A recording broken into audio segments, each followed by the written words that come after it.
Saudara-saudariku yang terkasih, salam sukacita untuk kita semua. Sudahkah kita memberi senyum hari ini?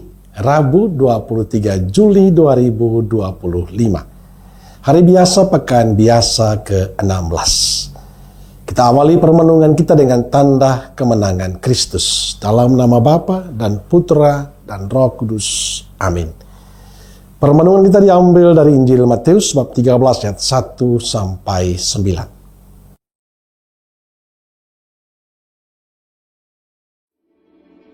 Pada hari itu, keluarlah Yesus dari rumah itu dan duduk di tepi danau.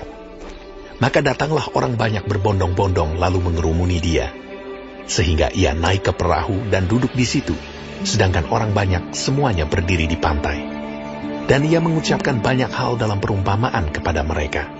Katanya, adalah seorang penabur keluar untuk menabur. Pada waktu ia menabur, sebagian benih itu jatuh di pinggir jalan. Lalu datanglah burung dan memakannya sampai habis. Sebagian jatuh di tanah yang berbatu-batu, yang tidak banyak tanahnya. Lalu benih itu pun segera tumbuh, karena tanahnya tipis. Tetapi sesudah matahari terbit, layulah ia, dan menjadi kering karena tidak berakar. Sebagian lagi jatuh di tengah semak duri, lalu makin besarlah semak itu, dan menghimpitnya sampai mati. Dan sebagian jatuh di tanah yang baik, lalu berbuah. Ada yang 100 kali lipat, ada yang 60 kali lipat, ada yang 30 kali lipat. Siapa bertelinga, hendaklah ia mendengar.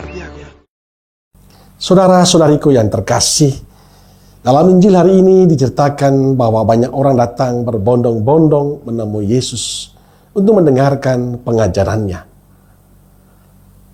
Pengajaran kali ini Yesus menggunakan perumpamaan tentang penabur. Penabur yang menaburkan benih di tanah. Benih itu sebagiannya jatuh di pinggir jalan, di tanah berbatu-batu, di semak berduri. Sebagian lagi di tanah yang baik lalu berbuah. Saudaraku terkasih, sang penabur yang diceritakan Injil hari ini adalah Yesus sendiri. Dan benih yang ditaburkan adalah sabda Tuhan. Tanah adalah para pendengarnya dan juga kita yang mendengarkan sabda Tuhan. Injil yang kita dengarkan hari ini menegaskan bahwa tidak semua menerima pewartaan Allah. Ada yang menolak sehingga tidak bertumbuh dan berkembang. Ada yang tidak berakar mendalam sehingga tidak tahan menghadapi tantangan hidup. Ada yang tidak menjadikan sabda Tuhan sebagai prinsip hidup, sebagai pegangan hidup, sehingga selalu khawatir tentang hidupnya. Tapi ada yang punya hati terbuka, tekun, setia, dan tidak mudah menyerah, sehingga hidupnya senantiasa dalam penyertaan Tuhan, dan memberikan berkat bagi orang lain. Sabda Tuhan hari ini hendaknya menjadi pegangan bagi kita. Tanah macam apakah yang kita hidupi selama ini?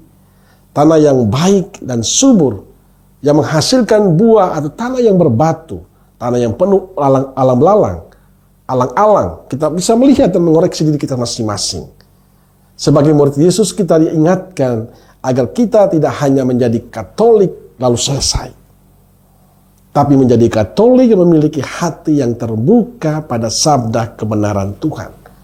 Menjadi Katolik yang selalu memiliki kerinduan berjumpa dengan Tuhan. Menjadi Katolik yang selalu punya waktu membaca dan merenungkan sabda Tuhan. Menjadi Katolik yang berbuah dalam hidup. Menjadi Katolik yang hatinya subur untuk Tuhan dan sesama.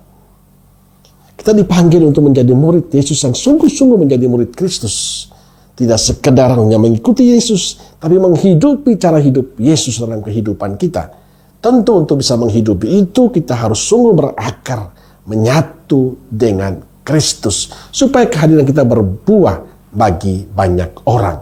Semoga kita menjadi lahan yang subur, tanah yang subur untuk rahmat dan berkat Allah, sehingga kita mampu mewartakan itu bagi sesama yang lain.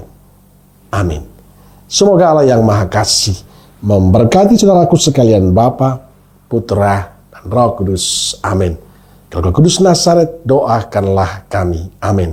Berkah dalam.